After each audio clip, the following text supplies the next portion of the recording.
வணக்கம். நான் உங்களோட ஃபிசிக்ஸ் டீச்சர். 6ஆம் வகுப்பு இயற்பியல் பாடப்பகுதியில் விஷயம் இயக்கும் பாடம் பார்த்துட்ருக்கோம். போன பாடப்பகுதியில் நாம் வேகம்னா என்ன, சராசரி வேகம்னா என்ன, ஒரு வண்டி பார்த்தோம் அப்படின்னா ஒரு குறிப்பிட்ட காலத்தில் குறிப்பிட்ட தொலைவு கடக்குது அப்படின்னா அதனுடைய வேகம்னா என்ன, இது எல்லாமே நம்ம தெரிஞ்சுக்கிட்டோம் இல்லையா? அதன் தொடர்ச்சியாக தான் இப்போ நம்ம பார்க்க போகிறோம். பாடப்பகுதிக்கு போகலாமா?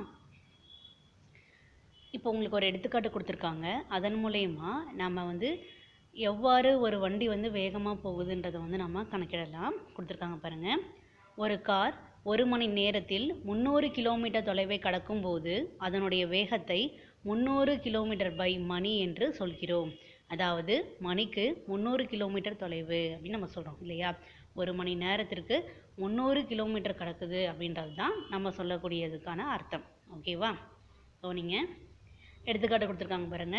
ஒரு பொருளானது 10 மீட்டர் தொலைவினை 2 நொடியில் கடந்தால் அதன் சராசரி வேகம் எப்படி கண்டுபிடிக்கலாம்னா, சராசரி வேகம் சமம் கடந்த தொலைவு பை எடுத்துக்கொண்ட காலம்.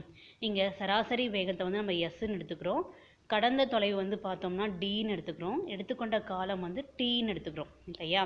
நம்மளுக்கு கடந்த தொலைவு தெரியும் எவ்வளவு, 10 மீட்டர். காலம் தெரியும் எவ்வளவு, 2 நொடி இல்லையா? அப்போ 10 மீட்டர் பை 2 வினாடி.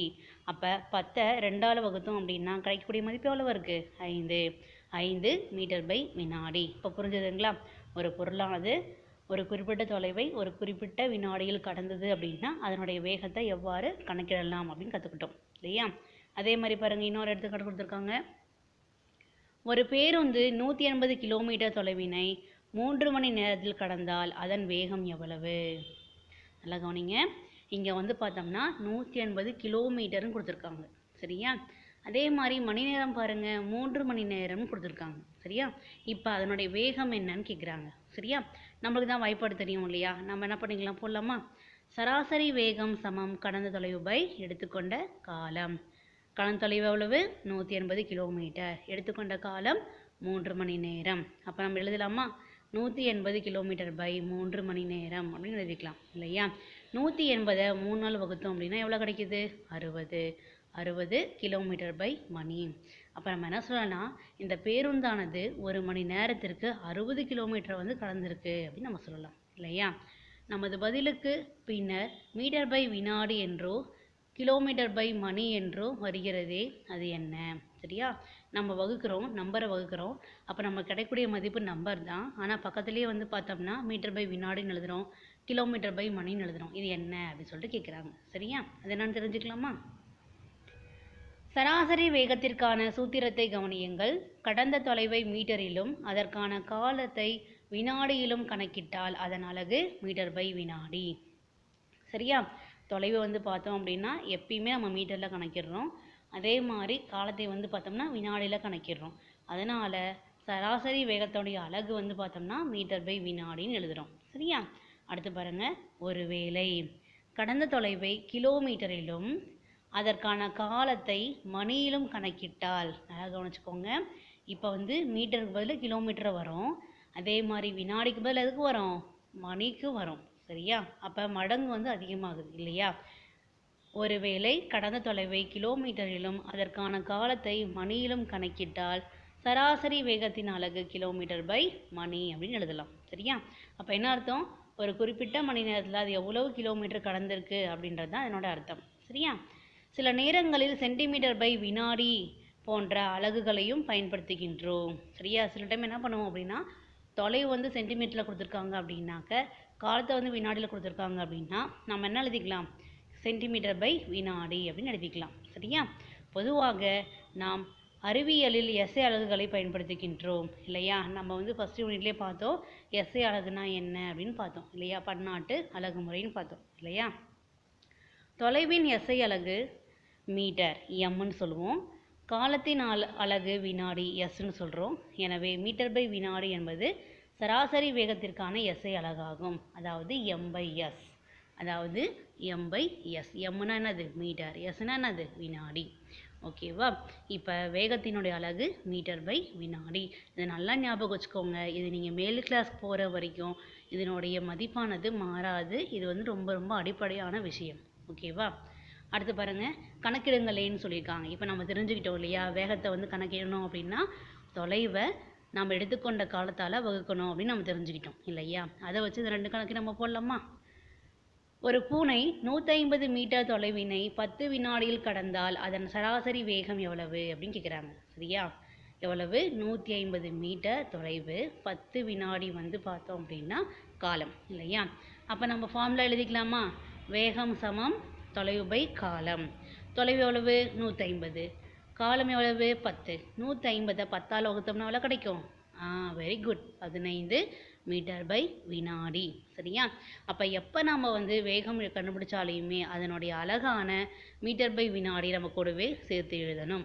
ஓகேவா. 2வது கணக்கு பாருங்கள். பிரியா தனது மிதிவண்டியில் 2 மணி நேரத்தில் 40 கிலோமீட்டர் தூரம் பயணம் செய்தால் அவருடைய சராசரி வேகம் என்ன அப்படின்னு கேட்குறாங்க. சரியா, இப்போ நல்லா கவனிங்க. 2 மணி நேரம் 40 கிலோமீட்டர். சரியா, நமக்கு தான் சராசரி வேகத்துக்கான வாய்ப்பாடு தெரியும் இல்லையா. கடந்த தொலைவு பை எடுத்துக்கொண்ட காலம். கடந்த தொலைவு எவ்வளவு? 40 கிலோமீட்டர். எடுத்துக்கொண்ட நேரம் எவ்வளவு? 2 மணி நேரம். அப்போ 40/2ன்னு போடலாமா. அப்போ 40/2 போட்டோம்னா கிடைக்கக்கூடிய மதிப்பு 20 கிலோமீட்டர் பை மணி அப்படின்னு எழுதலாம். சரியா, அப்போ ஒரு மணி நேரத்திற்கு அவங்க 20 கிலோமீட்டரை கடந்திருக்காங்க அப்படின்னு அர்த்தம். ஓகேவா, இது ஈஸியாக இருக்கா அந்த கணக்கு. அடுத்து பாருங்கள் நமது வேகம். சரியா, இப்போ நம்மளோட வேகத்தை வந்து நம்மளே கணக்கிடலாம். சிறியதாக ஒரு விளையாட்டு விளையாடலாமா. சரியா, நம்ம ஃப்ரெண்ட்ஸுக்குள்ளே சேர்த்து ஒரு விளையாட்டு விளையாடலாமான்னு கேட்குறாங்க. உங்கள் நண்பர்களை அழைத்து கொண்டு விளையாட்டு மைதானத்திற்கு செல்லுங்கள். ஓட்டப்பந்தயம் நடத்துவதற்காக 10 மீட்டர் தூரத்தினை குறித்து கொள்ளுங்கள்.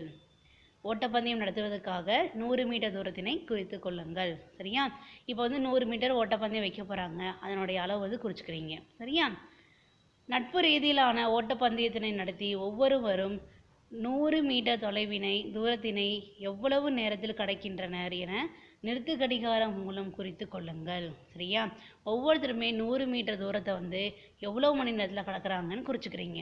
சரியா, இப்போது அவர்களின் வேகத்தை கண்டறியுங்கள். சரியா, இப்போ வந்து நம்மளுக்கு வந்து தூரம் வந்து மாறாதது 100 தான். ஆனால் அவங்க எடுத்துக்கொண்ட நேரமானது மாறிக்கிட்டே இருக்கும் இல்லையா.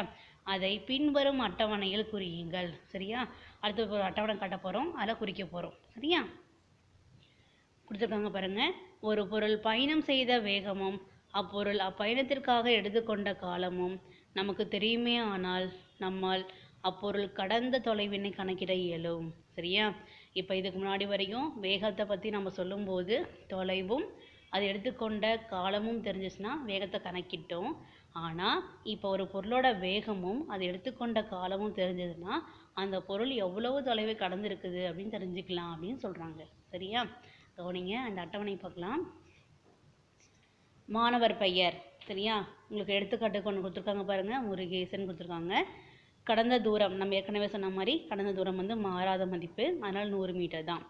எடுத்துக்கொண்ட நேரம் வினாடியில், அதாவது அவங்க 100 மீட்டரை வந்து 12 வினாடியிலே கடந்துட்டாங்க. அப்போ பாருங்கள் வாய்ப்பாடு கொடுத்துருக்காங்களா. சராசரி வேகம் சமம் கடந்த தூரம் பை எடுத்துக்கொண்ட நேரம். சரியா, இப்போ என்ன பண்ணியிருக்காங்க பாருங்கள், 100 மீட்டரை 12 வினாடியால் வகுத்துருக்காங்க. சரியா, இப்போ சராசரி வேகம் எவ்வளோ கிடச்சிருக்கு? 8.3 மீட்டர் பை வினாடி. இந்த மாதிரி தான் உங்களோட மற்ற ஃப்ரெண்ட்ஸுங்களோட பேர் எழுதிட்டு அவங்க எடுத்துக்கொண்ட வினாடியை கணக்கிட்டு நீங்கள் தொலைவையும் காலத்தையும் நீங்கள் வகுத்தீங்க அப்படின்னா உங்களுக்கு சராசரி வேகமானது கிடைக்கும். ஓகேவா, அடுத்தது போகலாமா. இந்த சராசரி வேகத்தை நம்ம கணக்கிறோம் இல்லையா, அதை தான் இன்னொரு வாட்டி கொடுத்துருக்காங்க கவனிங்க. சராசரி வேகம் சமம் கடந்த தொலைவு பை எடுத்துக்கொண்ட காலம். ஓகேவா, எனவே கடந்த தொலைவு நம்மளுக்கு வேணும்னா நம்ம என்ன பண்ணிக்கலாம், சராசரி வேகத்தையும் காலத்தையும் பெருக்கிக்கலாம் இல்லையா. இது முக்கியமானது, பாக்ஸ் போட்டுக்கோங்க. கடந்த தொலைவு d சமம் சராசரி வேகம் இன்ட்டு காலம். அப்போ சாதாரணமாக சொல்லும்போது என்ன சொல்லலாம், d = s × t அப்படின்னு சொல்லலாம். d = s × t அப்படின்னு சொல்லலாம். சரியா, கொடுத்துருக்காங்க பாருங்கள். ஒரு கப்பலானது மணிக்கு 50 கிலோமீட்டர் வேகத்தில் 5 மணி நேரம் பயணம் செய்தது எனில் அக்கப்பல் கடந்த மொத்த தொலைவு யாது. இப்போ கவனிங்க, இப்போ வேகம் கொடுத்துட்டாங்க, மணி நேரம் கொடுத்துட்டாங்க, என்ன கேட்குறாங்க, கடந்த தொலைவு கேட்குறாங்க. சரியா, நம்ம எழுதிக்கலாமா என்னென்ன கொடுத்துருக்காங்கன்னு. s = 50 கிலோமீட்டர் பை மணி t ஈக்குவல் டு 5, எனவே கடந்த தொலைவு d equal to s into t இல்லையா? கடந்த தொலைவு சமம் சராசரி வேகம் இன்ட்டு காலம் அப்படின்னு அர்த்தம். சரியா? 50 கிலோமீட்டர் பை மணி இன்ட்டு 5 மணி இல்லையா? அப்போ 50யும் 5யும் நீங்கள் பெருக்குனீங்க அப்படின்னா கிடைக்கக்கூடிய மதிப்பு எவ்வளோ இருக்குது? 250 கிலோமீட்டர். சரியா? அப்போ அந்த கப்பலானது கடந்த மொத்த தொலைவு எவ்வளோன்னு பார்த்தோம்னா 250 கிலோமீட்டர். ஓகேவா? இப்போ புரிஞ்சுதுங்களா? இப்போ வேகம் கேட்டாங்க அப்படின்னா கடந்த தொலைவு பை எடுத்துக்கொண்ட காலம் எழுதுகிறோம். அதுவே கடந்த தொலைவு கேட்டாங்கன்னா சராசரி வேகம் என்று காலம் அப்படின்னு போட போகிறோம். ஓகேவா? அடுத்தது போலாமா? அதே போல் ஒரு பொருளின் வேகமும் அதன் தொலைவையும் நாம் அறிவோமானால் அது பயணம் செய்த நேரத்தினை நம்மால் கணக்கிட இயலும். இப்போ பார்த்தோம் அப்படின்னா தொலைவு கண்டுபிடிச்சோம். இப்போ என்ன கண்டுபிடிக்க போகிறோம்? நேரத்தை கண்டுபிடிக்க போகிறோம். சரியா? அப்போ காலம் சமம் கடந்த தொலைவு பை சராசரி வேகம். காலம் சமம் கடந்த தொலைவு பை சராசரி வேகம். அப்போ t equal to D by எஸ்ன்னு போடலாமா? t equal to D by S. டின்றது என்னது? கடந்த தொலைவு. எஸ்ன்றது என்னது? சராசரி வேகம் இல்லையா? ஒரு பேருந்தானது மணிக்கு 50 கிலோமீட்டர் வேகத்தில் பயணம் செய்து 300 கிலோமீட்டர் தொலைவை கடந்தால் அப்பொருள் பயணம் செய்த எடுத்துக்கொண்ட நேரம் எவ்வளவு அப்படின்னு சொல்கிறாங்க. சரியா? இப்போ பார்த்தோம் அப்படின்னா நேரத்தை கணக்கிட போகிறோம். அப்போ வேகம் கொடுத்துட்டாங்க, தொலைவு கொடுத்துட்டாங்க. சரியா? அப்போ நம்ம ஃபார்முலா போடலாமா? t equal to D by எஸ்ன்னு போடலாமா? அப்போ 300/50 போடலாமா? அப்போ 300/50ல் 0 0 போயிடும். அடித்தோம் அப்படின்னாக்க எவ்வளோ கிடைக்கும்? 6. அப்போ 6 மணி நேரத்துக்குள்ளே அந்த பேருந்தானது 50 கிலோமீட்டர் வேகத்தில் 300 கிலோமீட்டர் தொலைவை கடந்திருக்கு அப்படின்னு நம்ம சொல்லலாம். ஓகேவா? இது ஈஸியாக இருக்கா? அடுத்தது போலாமா? சீரான வேகம் மற்றும் சீரற்ற வேகம். சீரான வேகம்னா என்ன? சீரற்ற வேகம்னா என்ன? அதை பற்றி நம்ம தெரிஞ்சுக்கலாம்.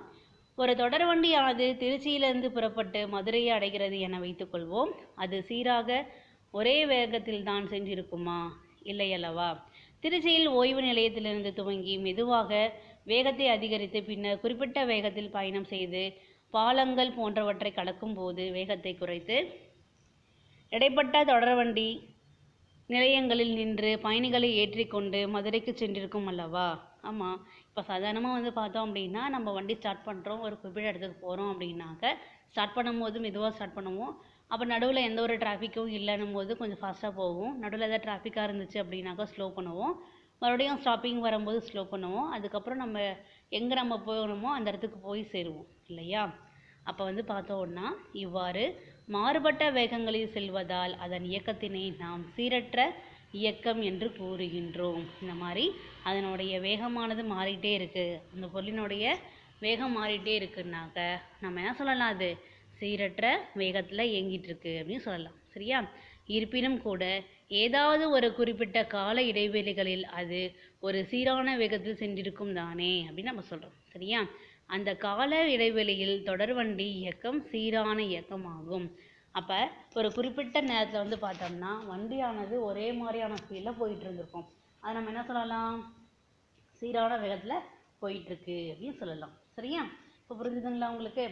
அடுத்து பாருங்கள், தகவல் அறிவம் கொடுத்துருக்காங்க பாருங்கள். தரையில் வாழும் விலங்குகளில் சிறுத்தையானது சராசரியாக 112 கிலோமீட்டர் பை மணி என்ற வேகத்தில் ஓடும் மிக வேகமான விலங்காகும். சரியா? அதாவது சிறுத்தை தான் பார்த்தோம்னா மணிக்கு 112 கிலோமீட்டர் வேகத்தில் ஓடும் அப்படின்னு சொல்கிறாங்க. சரியா? அப்போ மிக வேகமாக ஓடக்கூடிய விலங்கு எதுன்னு பார்த்தோம்னா என்னதான்? சிறுத்தை தான். ஓகேவா? உங்களுக்கு தெரியுமா கொடுத்துருக்காங்க பாருங்கம்மா. இதை புக்கில் அன்லைன் பண்ணிக்கோங்க. ஒரு குறிப்பிட்ட கால இடைவெளியில் சீரான வேகத்தில் இயங்கும் பொருளின் இயக்கத்தினை நாம் சீரான இயக்கம் என்றும் மாறுபட்ட வேகத்தில் இயங்கும் பொருளின் இயக்கத்தினை நாம் சீரற்ற வேகம் என்றும் கூறுகிறோம். சரியா? நல்லா கவனிச்சுக்கோங்க. குறிப்பிட்ட கால இடைவெளியில் சீரான வேகத்தில் இயங்கும் பொருளின் இயக்கத்தினை நாம் சீரான இயக்கம் என்றும் மாறுபட்ட வேகத்தில் இயங்கும் பொருளின் இயக்கத்தினை நாம் சீரற்ற வேகத்தில் இயங்குது அப்படின்னு நம்ம சொல்லலாம். ஓகேவா? ஸோ இன்னைக்கு பாடப்பகுதியில் பொறுத்த வரைக்கும் நாம் சராசரி வேகத்தை எப்படி கணக்கிறதுன்னு கற்றுக்கிட்டோம், தொலைவை எப்படி கணக்கிறதுன்னு கற்றுக்கிட்டோம், காலத்தை எவ்வாறு கணக்கிறதுன்னு கற்றுக்கிட்டோம் இல்லையா? அதே மாதிரி சீரான இயக்கம்னா என்ன, சீரற்ற இயக்கம்னா என்னன்னு கற்றுக்கிட்டோம் இல்லையா? அடுத்த பாடப்பகுதியில் நாம் இயக்கத்தினுடைய வகைகள் பிரித்து படிக்க போகிறோம். ஓகேவா? அதுக்கப்புறம் கூட்டு இயக்கம்னா என்ன, அதை பற்றி கொஞ்சம் விரிவாக படிக்க போகிறோம். அடுத்த பாடப்பகுதியில் சந்திக்கலாம். நன்றி.